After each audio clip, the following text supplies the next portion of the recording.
On October 13th, 1841, 23 people watched a wedding that Hartford's high society would never forget. It became known as the most stunning ceremony in Connecticut's past. Just moments after her first drink of wedding wine, the 19-year-old bride, Bridget O'Sullivan, fell to the floor at Trinity Episcopal Church. Her body shook violently, and white foam came from her mouth, staining her white dress. Those in the front row heard her last faint words, "The wine, it burns." 3 days later, police would find a murder so cold and planned that the local newspaper, the Hartford Courant, would not even print all the facts. They were afraid people would be too angry. The murderer was in the church, watching the whole terrible scene calmly, like someone who had planned it all for a long time. Before we get back to the story of Elelina Pettin and the O'Sullivan family's sad event, we ask you to subscribe and hit the bell icon for more videos. Your support helps us find more of these lost American secrets. The real story of that fall morning shows a tangled mess of social hate, money problems, and a mother's controlling love. This event would change Hartford's high society for good. In 1841, Hartford was a city caught between old customs and new industry. Steamboats brought goods from New York on the Connecticut River. New factories were being built, their tall chimneys trying to stand taller than the church towers. The city had grown to almost 13,000 people. Many Irish newcomers arrived to work hard jobs in factories and on railroads, hoping for a better life. Of all the well-known families in Hartford, the Pettins were the most respected. Elelina Pettin was a 48-year-old widow. From her grand brick house on Prospect Street, she was in charge of one of the most important homes in the city. Her 3-floor house had perfect gardens and a strong iron fence. It was a sign of what the old families stood for, being steady, following customs, and being at the top of society. Elelina did not come from a rich family. Her father was a Hartford store owner who did fairly well. She married into a higher class in 1815 when she married Jonathan Pettin. Jonathan was set to inherit a shipping fortune from the War of 1812. He picked Elena for her looks and quick mind, not her family background. They married for love, which shocked some people in Hartford. But Jonathan grew the family business to include insurance and factories, and his success made people stop talking. Their only son, William, was born in 1817. Elelina had lost 3 babies before him, so she believed he was a special gift. She put all her energy into raising him, making sure he got the best schooling. William went to Yale College to study law and books. He came back to Hartford in 1839 to work in his father's company. William was tall and smart, with his father's dark hair and his mother's sharp gray eyes. He was seen as one of the best men to marry in all of Hartford. When Jonathan died suddenly from a stroke in 1835, Elelina took over an estate valued at around $40,000. This made her one of the richest women in Connecticut. She was very strict in handling the family money. She was set on protecting both their riches and their place in society. The Pettin name was powerful in New England, and Elena wanted to make sure it stayed that way. More and more Irish people came to Hartford in the 1830s. They were escaping being poor and having no food in Ireland. These new arrivals lived near the train station in small, crowded apartments with no clean water. They took jobs for very low pay, amounts that the local people thought were too low. But because they worked for so little, factory owners saved money, which made American-born workers angry. Elelina watched all this happen and grew more and more worried. At her social club meetings, she heard the other women complain. They talked about Irish servants they said stole things, about Irish kids fighting with American kids, and about Irish families packing 10 people into tiny rooms. The old Hartford families started to whisper about the Irish problem. They quietly questioned if these people from another country and another church could ever really be American. Into this tense situation came the O'Sullivan family. In late 1839, Patrick O'Sullivan, a 38-year-old man who had lost his wife, moved his 4 children to Hartford. He heard there was work in the city's new mills. His oldest daughter, Bridget, was 17 when they got there. She was a very pretty young woman with reddish-brown hair and bright green eyes that seemed to sparkle even on dark days. Patrick got a job as a boss at Colt's gun factory. His past work with machines in Dublin's cloth mills was useful. His pay was good enough to rent a small but decent house on Front Street, which was closer to the center of town than most Irish families could afford. Bridget started working as a dressmaker at a good shop on State Street. She was why good with fine cloth and spoke well, which made the customers like her. Bridget and William Pettin first met at a public talk at the Wadsworth Auditorium. The talk was about American writing, given by a professor from Harvard. All of Hartford's smart and important people were there. Bridget was there because her boss, Mrs. Catherine Hendris, told her Irish workers to improve themselves by learning about art and culture. William saw her right away. She was sitting in the back area for working people. Bridget listened so closely that it made an impression on him. When the speaker asked for questions, she put her hand up. She asked about how Irish poems had affected American writers. Her question was so smart and clear that people turned to look at her, surprised. After the talk, William went up to her as she was getting her coat. "That was a very good question about Irish writing," he said, taking off his hat. "I am William Petton. I do not think we have met." Bridget's face turned a little red, but her voice was calm. "Bridget O'Sullivan, Mr. Petton. It is nice to meet you." They walked toward State Street together. They talked about books and thoughts easily, which surprised both of them. William found out that even though Bridget had not gone to school for long, she had read many books. She read everything from Shakespeare to new American writers. She had borrowed books from a nice priest in Dublin and kept reading anything she could find in Hartford's libraries. When they got to the corner where they had to go separate ways, William stopped. "Miss O'Sullivan, I was wondering, would you like to go to next week's talk? It is about American history. I think you might like it." Bridget's smile lit up her face. "I would like that very much, Mr. Petton." They started dating quietly and carefully. William knew it was a big deal for him to be interested in an Irish working girl, but Bridget was so smart and kind that he thought those social rules were small and silly. They met for walks by the Connecticut River, went to talks and art events, and found they got along very well, even though their lives were so different. Elelina did not know about any of this for almost 6 months. William had always been private about his life. She thought he was just busy with work or spending time with other young men from rich families. The truth came out on a hot afternoon in July 1840.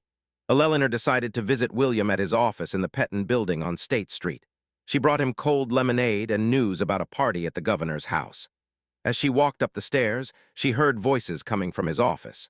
She heard William's deep voice and a woman's voice she did not know. "My mother will never accept this," William was saying. "But I do not care what she thinks anymore, Bridget. I love you, and that is all that matters." Elena stopped on the steps. Her hand held the lemonade pitcher so tight her knuckles turned white. "But your family's place in the world," the woman said. Her voice had a small Irish sound that made Elena's blood run cold. "I do not want to make trouble between you and your mother, William. She gave up so much for you." "You do not understand," William said, his voice strong.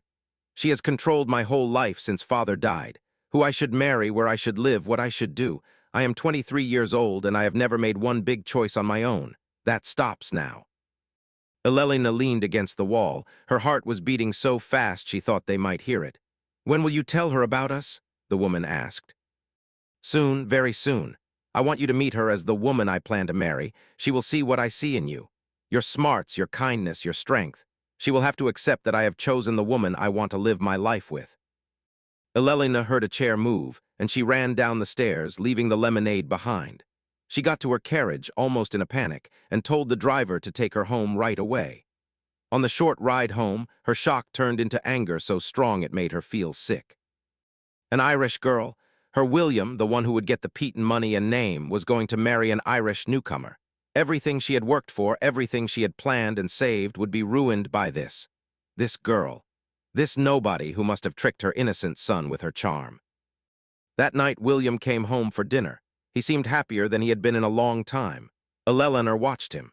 She saw how he hummed as he cut the meat and how he had a little smile on his face. She wanted to yell at him right there and ask him to explain. But her years of moving in high society had taught her to be patient. She needed to know more before she could do anything. "You seem very happy tonight, William," she said, trying to sound normal. "Do I? Well, I guess I am. I have been thinking about making some changes in my life, big changes."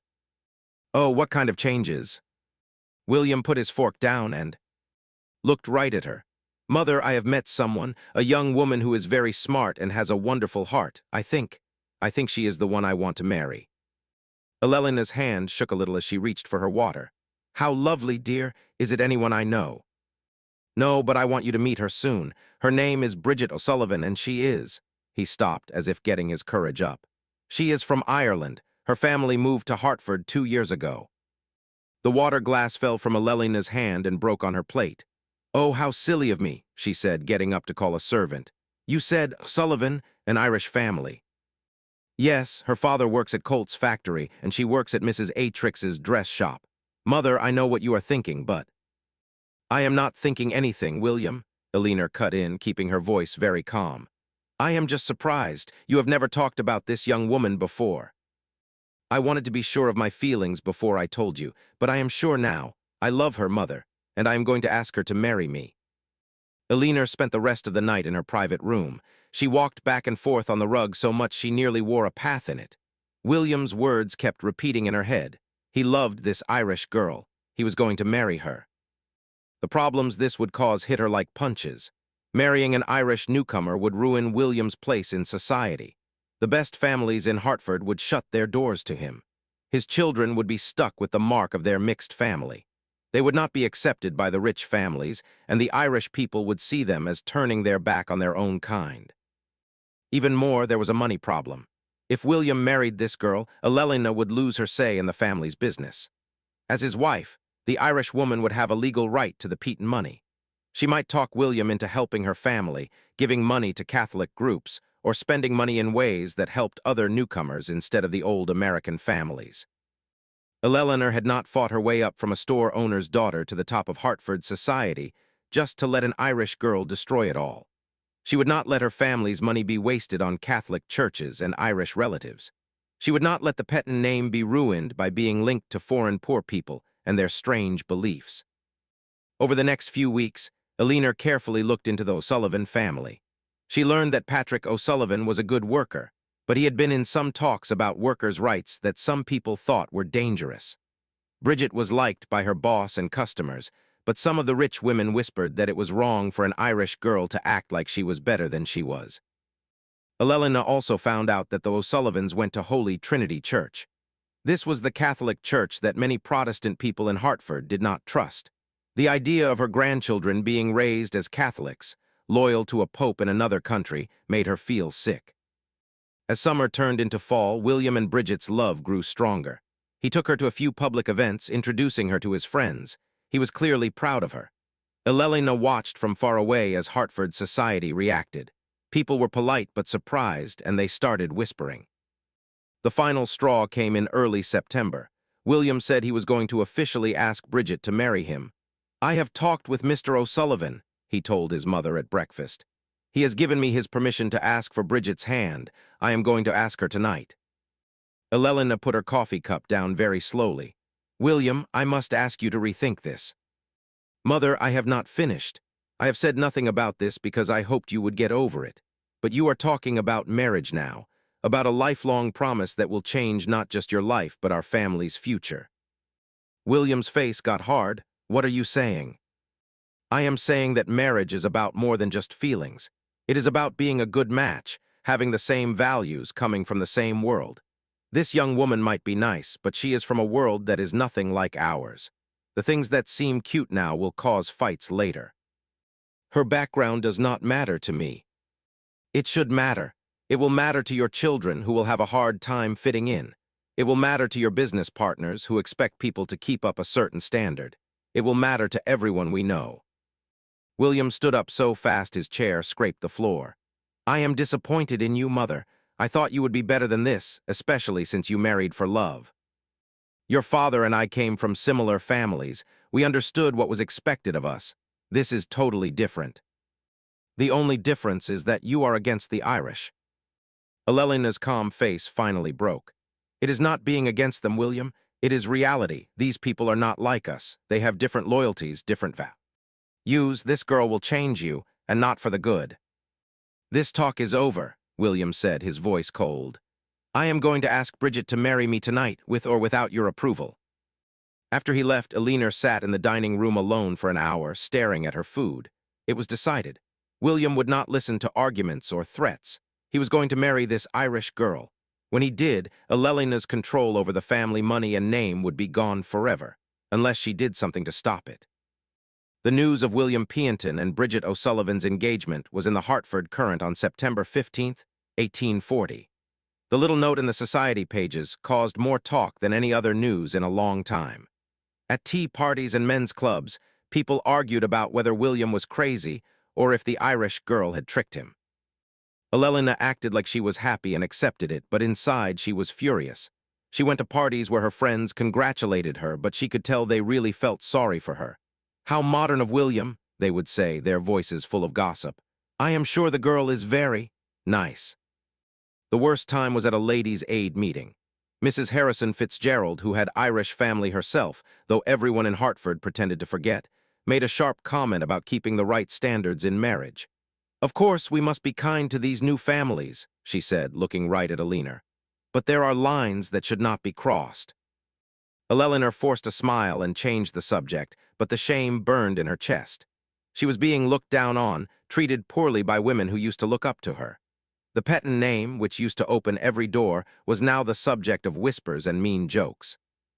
During this time, Elelina started to watch Bridget O'Sullivan like a general studying an enemy. She went to events where the couple was, watching how Bridget moved, talked, and acted around the city's rich families. What she saw made her even more worried. Bridget was not the simple Irish girl Eleanor had hoped for. The young woman had a natural grace that could not be taught. She was smart, and it showed when she talked. She had a real kindness that made people like her. Even the women who were meanest to Elelina had to admit that the O'Sullivan girl was surprisingly calm and graceful for someone from her background. What worried Eleanor most was how much William loved her. He looked at Bridget with a love she had never seen from him. When they walked, he naturally slowed down to match her steps. When she talked, he listened to her completely. When other people were subtly mean to her, he defended her fiercely. It reminded Elelina of how Jonathan used to defend her when they were first married. The wedding was set for October 13th. William wanted a small event, but Bridget wanted to invite both families and their close friends. "I want everyone we care about to see us get married," she told him. "I do not want anyone to think we are ashamed of our marriage or trying to." Elelina knew a public wedding would be the final embarrassment. Every important family in Hartford would come just to see the Irish bride. People would talk about the wedding for months, connecting the Petton name with this social disaster for good. As the days went by, Elelina grew more desperate. She thought of different ways to stop the wedding. She could pretend to be very sick, so William would have to put the wedding off to care for her. She could try to pay Patrick O'Sullivan to take back his permission. She could even threaten to cut William out of her will.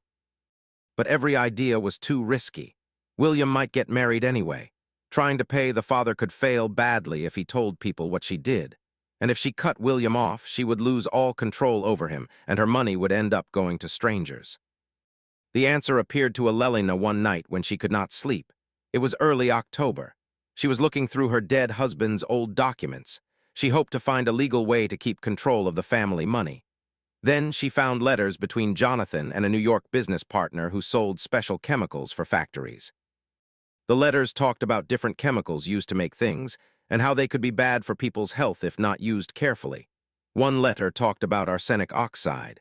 This was often used in making cloth and was legal to buy. Jonathan had thought about using it for a new way to treat fabric, but in the end, he chose not to because he was worried it was too dangerous. The letter gave exact details about the chemical. It was a white powder that mixed easily in drinks. It had almost no taste, especially if put in something with a strong flavor. It also said what the chemical did. It made people sick very fast, with signs that looked like common sicknesses. Most important of all, the letter said arsenic oxide was hard to find in a person's body without special chemical tests, which Ray almost never done when someone got sick and died fast. Elelina read the letter 3 times. Her heart was racing as she realized what this meant. Here was a way to stop William's marriage that would look like a natural, sad, but unavoidable event. A sudden sickness that hit the bride at her wedding would be a shock, but it could happen. Young women sometimes got overwhelmed by the excitement of their wedding day, especially girls from lower classes who might not be used to such a big event. The plan became shockingly clear. Elelina would have to get the arsenic oxide using her late husband's business connections. She would say she was finishing his research. She would need to find a moment to put it in the wine during the wedding when everyone was watching the bride and groom. And she would have to act perfectly normal, like a worried mother-in-law watching a sad thing happen. On October 8th, 5 days before the wedding, Elelina went to Hartwell Chemical Supply in New York City. She took the train early, wearing her best traveling clothes and carrying Jonathan's business letters. "Mr. Hartwell, A skinny man with nervous hands and glasses remembered Jonathan well. "A careful man, your husband," he told Alina. "Always worried about safety and doing things the right way. How can I help you, Mrs. Petton?" Eleanor explained that she was taking care of her late husband's papers and wanted to finish his research on treating cloth. She showed him Jonathan's letters and spoke like she knew all about the details, since she had spent days studying them. "Arsenic oxide?" "Yes," Hartwell said, checking his files.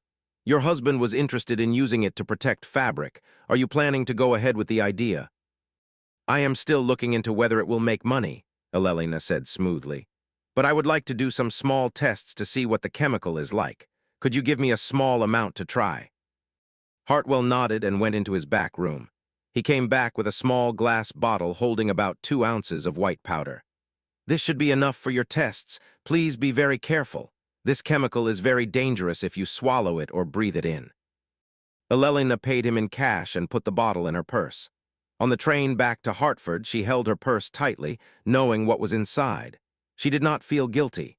She only felt sure that she had done what was needed to protect her family's future. The next few days were filled with wedding plans. Bridget had asked Elelina to help plan the party after the wedding. This was a kind gesture that made Elelina feel both touched and angry. The young woman was clearly trying to get her future mother-in-law to like her by being respectful and including her. "I want you to feel like this is your party too, Mrs. Petton," Bridget said as they looked at the food menu. "William talks about you with so much love. I hope one day you can feel that way about me." Elena managed to smile and nod, but all she was thinking about was how much arsenic oxide she would need to make sure Bridget died quickly, but in a way that looked natural. Too little might just make her sick. Too much might cause strange symptoms that would make people suspicious. Based on Jonathan's letters and her own research in medical books, Elelina decided that about half a teaspoon of the powder in wine would be enough. The sickness would start in minutes and get bad quickly, looking like a heart attack or just too much excitement. On the morning of October 13th, Elelina woke up before the sun. She felt calmer than she had in months. Every part of the plan had been practiced in her mind. She knew exactly what she would do and when she would do it. The wedding was at 11:00 at Trinity Episcopal Church. A party would follow at the Petton house. Elelina had offered to be in charge of the drinks and food.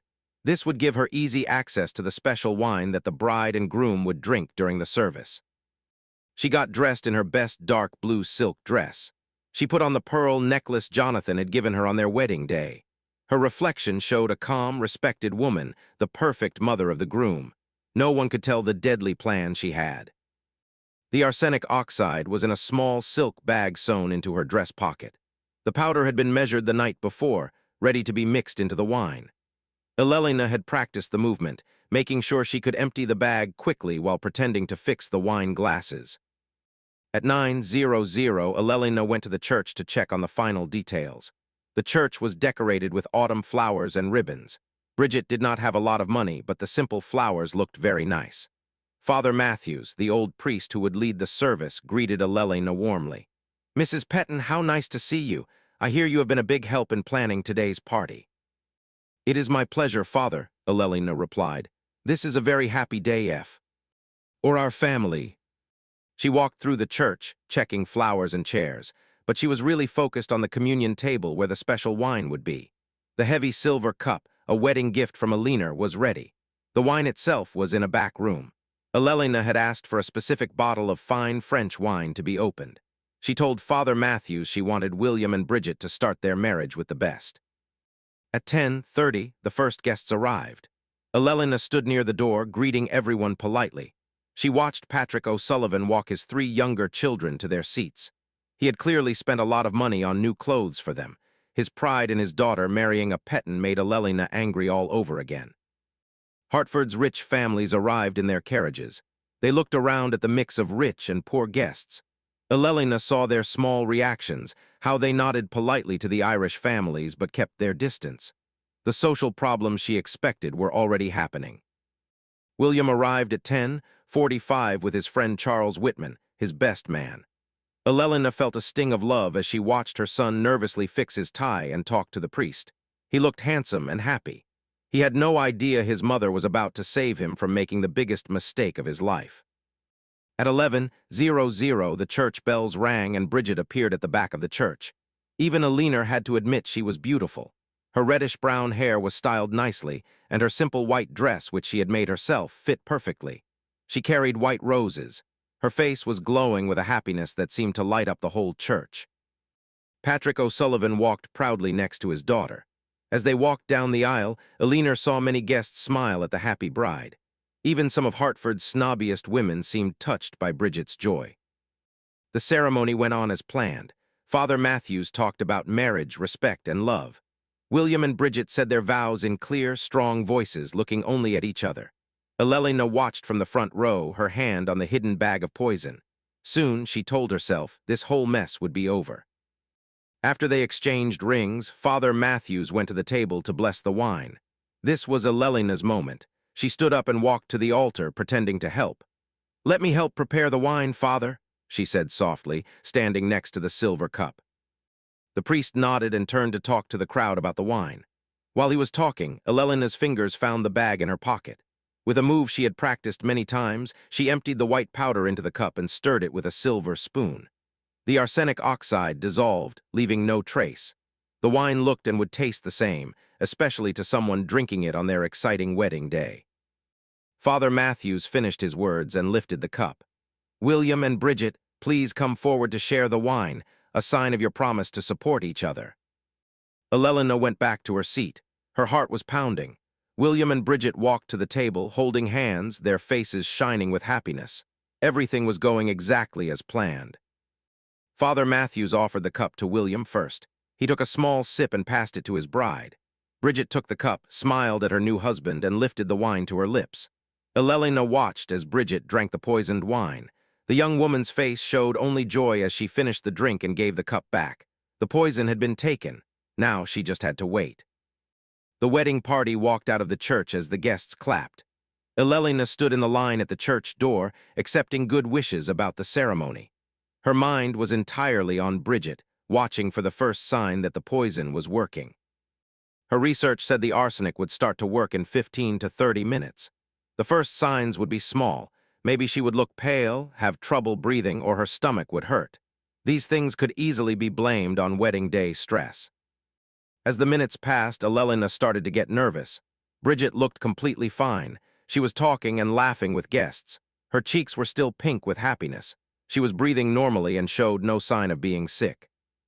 25 minutes after drinking the poison wine, Bridget was still greeting people with energy. Elelina started to panic. Did she use the wrong amount? Was the poison bad? Or was this Irish girl just unusually strong? The wedding party started to walk to the Petton house for the party. Elelina walked with Father Matthews, making polite small talk while screaming inside. Her perfect plan was failing, and she had no other idea. At the house, guests gathered in the main rooms. The tables were set with Elelina's best dishes and a huge breakfast. There were oysters, roasted birds, pastries, and champagne. Elelina acted as the host, but she was getting more and more dismay. 45 minutes had passed since Bridget drank the arsenic, but she still looked perfectly healthy. She was talking with William, laughing, and seemed to be having a good time. "Mrs. Petton," said Mrs. Harrison Fitzgerald, walking up with a glass of champagne, "you must be so proud. The ceremony was lovely, and your new daughter-in-law is very charming, much nicer than one would expect from, well, her background." Elelina forced a smile. "Yes, Bridget is a lovely girl. We are very happy with William's choice." The words felt like poison in her own mouth. If the poison did not work, she would be stuck with this Irish girl forever. The O'Sullivan family would become part of the Petton family. Just when it seemed it couldn't get worse, the terror in Hartford grows. If this story is startling you, pass it along to a friend who likes dark secrets. Hit the like button to support us, and be sure to subscribe and hit the bell icon for more videos. Let's find out what happens next. As the party went on, Elelina could not stop staring at Bridget. The young woman moved around with William, accepting good wishes. Her appetite seemed fine. She ate small bits of food and drank 2 glasses of champagne with no problems. 1 hour after the poisoning, Bridget still had no symptoms. Elena excused herself and went to her private study, closing the door hard. She had risked everything and it was failing. The arsenic was not working. But as Elena walked back and forth in her study, she heard a noise from the party. People were shouting, and someone was calling for Dr. Harrison to come quickly. Elena's heart jumped. Maybe the poison was just slow. She fixed her face to look worried and hurried back to the party. What she saw was better than she could have hoped. Bridget was sitting in Elena's best chair, her face pale. She was breathing fast and holding her stomach. William was kneeling next to her, looking terrified. "I do not know what is wrong," Bridget was saying in a weak voice. "I felt fine a minute ago, and then suddenly." "What is she feeling?" asked Dr. Harrison. He was one of the guests and had come over right away. "Stomach pain, feeling sick, and she cannot breathe," William said, his voice tight with fear. "She says she feels like her throat is burning." Dr. Harrison, a respected man who had treated Hartford's rich families for years, started to check Bridget. He checked her pulse, looked in her eyes, and asked her questions. Elena moved closer, pretending to be a worried mother, while inside she was cheering that the poison was finally working. "Dr. Harrison, can we do anything? Should we take her upstairs?" "No, do not move her," the doctor said. "Mrs. Petton, send someone to my office right now for my medical bag, and have your cook make a strong mix of salt water, as much as she can drink." As Eleanor sent servants to run these errands, she saw that Bridget was getting worse very fast. The young woman was struggling to breathe, and sweat was on her forehead. Her hands were shaking. When she tried to talk, only a whisper came out. "The wine," Bridget managed to say, looking right at Eleanor. "The wine at the church, it tasted strange." Eleanor's blood turned to ice. Did Bridget taste the poison, or was she just confused? "What do you mean, dear?" Eleanor asked, keeping her voice calm. "The wine was our best. You are probably just overwhelmed from the day." But Dr. Harrison had frozen when Bridget spoke. He looked up, his eyes moving from the bride to Eleanor. "Mrs. Petton," he said carefully, "what wine was served at the church?" "A French wine from our private stock," Elena said. "The same wine we always use for family parties." "Surely you do not think—" "I think," Dr. Harrison cut in, "we might be dealing with something worse than wedding day nerves." He turned to William. "Mr. Petton, I need you to send someone to Trinity Church now. Have them bring the cup used for the wine and any wine left in the bottle." Eleanor started to panic. If Dr. Harrison tested the cup, he would find the arsenic. Her plan would be ruined. She had to stop him. "Doctor, you are being too careful," she said. "The poor girl is just tired. If we move her to a quiet room." "Mrs. Petton," Dr. Harrison said, his voice firm. "I have been a doctor for 37 years. I know wedding nerves, I know food poisoning, and I know what poison looks like. This young woman's symptoms are just like arsenic poisoning." The word poison made the room go silent. People gasped. William's face turned white. "Poison? That is impossible. How? She did not eat or drink anything that everyone else did not have." "Not everyone drank from the wedding cup," Dr. Harrison pointed out. "Only the bride and groom shared that wine, and you, Mr. Petton, feel fine." Elena realized with horror that the doctor was closing in on the truth. He was ruling out all other options, focusing on the one moment when Bridget had something different. Her mind raced. "Maybe the arsenic came from somewhere else," she suggested, desperate. "Old buildings, lead pipes." But Dr. Harrison was not buying it.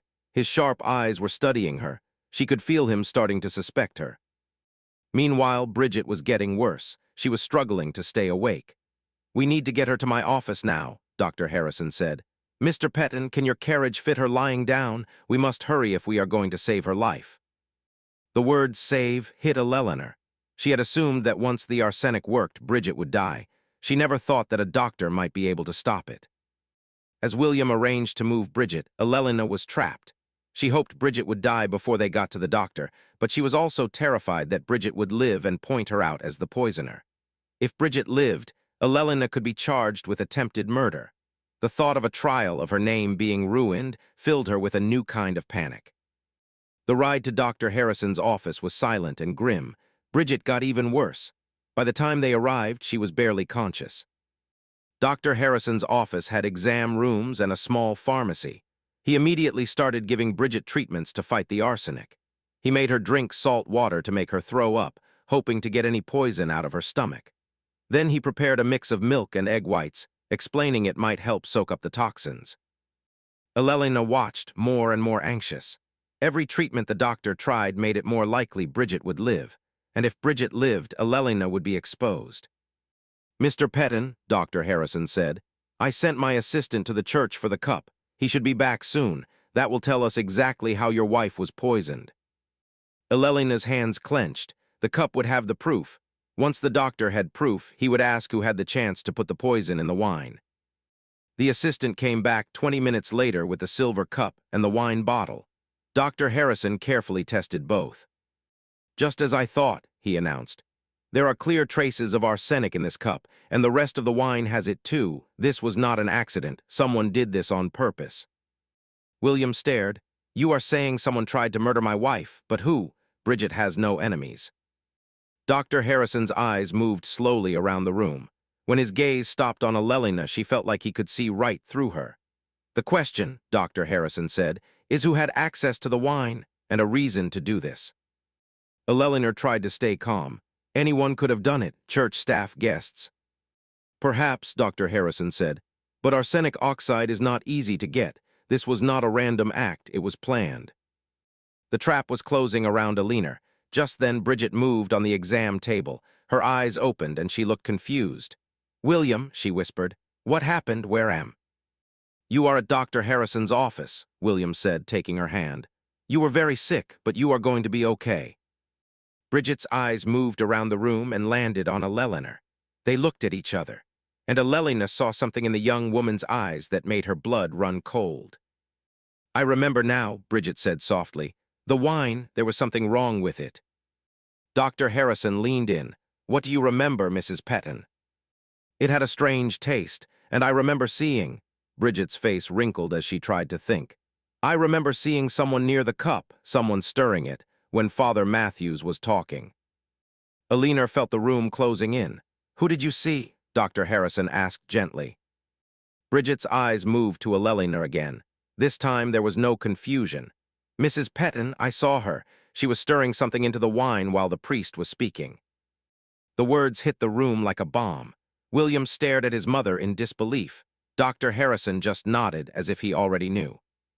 "Mother," William whispered, "tell me it is not true. Tell me you did not try to kill my wife." Elena felt her perfect mask shatter. The game was over. "She would have destroyed everything," Elena said, her voice quiet.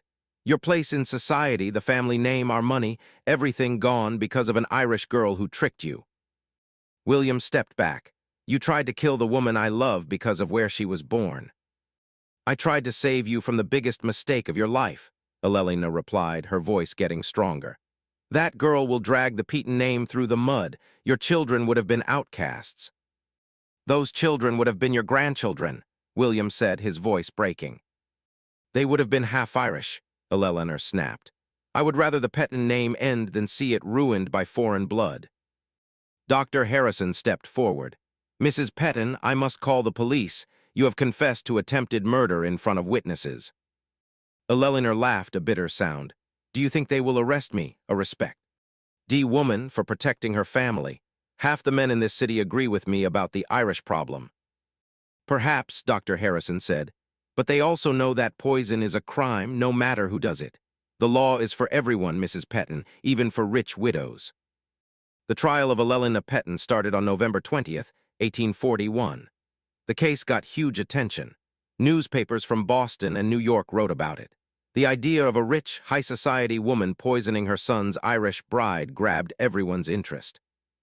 Judge Samuel Huntington, a man from Elelena's own social class, ran the trial. Even though he knew Elena, he could not ignore the facts. Dr. Harrison's tests, Bridget's testimony, and Elena's own confession were too strong. The prosecutor said the case was about a planned murder, all because of social prejudice and greed. He said Elena cared more about her social status than the life of an innocent young woman. Elena's lawyer argued she was under a lot of emotional stress. He tried to say she was a loving mother who went temporarily insane at the thought of her family being ruined. This defense did not work. The jury could see the careful planning. Getting the arsenic, the timing, and how calmly Elena acted all showed this was not a sudden, crazy act. Bridget's testimony was very powerful. She had fully recovered. She spoke with dignity about her wedding day. Her intelligence and grace impressed the jury. She did not seem like the unsuitable girl Elelena had described. "I do not hate Mrs. Petton," Bridget told the court. "I know she acted out of love for her son, even if it was a terrible love, but I cannot forget she tried to kill me because she thought my Irish background made me worthless." William's testimony was the saddest part. He talked about his love for his mother and his wife, and his shock. "My mother taught me to value honor and truth," he said. "Those same values mean I have to testify against her now, no matter how much it hurts." The jury took less than 2 hours to find her guilty. Judge Huntington sentenced Elelena to 15 years in the Connecticut State Prison. "The defendant's crime," the judge said, "is a strike against our whole society. When prejudice leads to attempted murder, the law must be strong." Elena listened to the sentence without showing any emotion. She did not look at William or Bridget as she was led away. The Petton family's name in Hartford was ruined. William was shunned by many old friends. He and Bridget moved to Boston soon after the trial. William started a successful law practice, and they raised 3 children. Bridget turned out to be everything William knew she was: smart, kind, and devoted. She became active in groups that helped Irish newcomers, using her new position to help bridge the gap between old and new American families. Elelena served 12 years in prison. She was released in 1853, a broken woman. Her money was mostly gone. She lived in a small boarding house in Hartford until her death in 1858. She never made up with William and never met her grandchildren. The silver cup used in the poisoning was melted down. The church gave the medal to a fund for Irish immigrants.